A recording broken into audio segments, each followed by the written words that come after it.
To get a business from 0 to 10 million, you essentially have to be very, very dictatorial. You tell people what you want. People will tell you this isn't going to work. You ignore comments, you ignore feedback, and you do what the hell you want, and you force your business into success. This is my experience. Why? Why do you need to be dictatorial? You have no time. You take high level of risk. There's no time for discussion. Generally, what you're trying to do hasn't been done before. There's no data to back up what you're thinking. Yeah, I don't agree with that at all.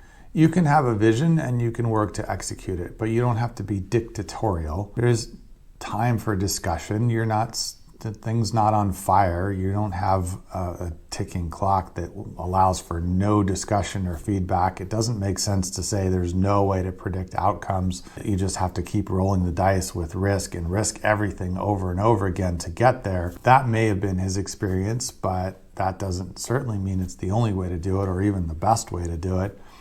And I think when you are like that, you're likely to turn a lot of people off, including talented people who would be a great asset to your business, but they don't want to work with somebody who just yells at them to do what I say and don't question me and don't try to provide any feedback, even if you have 20 years of experience in this and I have none.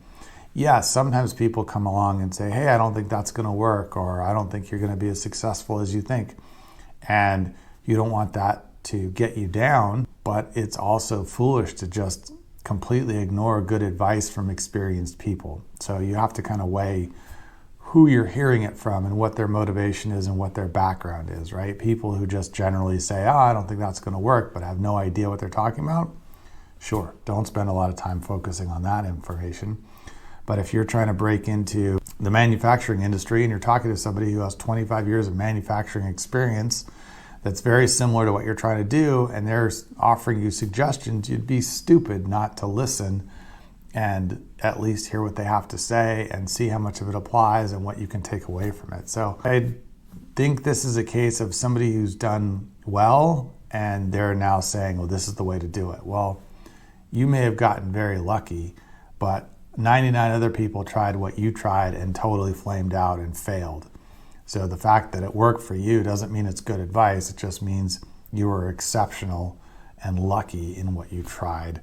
And I think anytime you say you're going to be dictatorial as your leadership style, your management style, then you're much more likely to fail, burn people out, have bad relationships, have people quit, make your life much harder than it needs to be, than if you could have a more proactive and positive management style and still end up getting to the same place.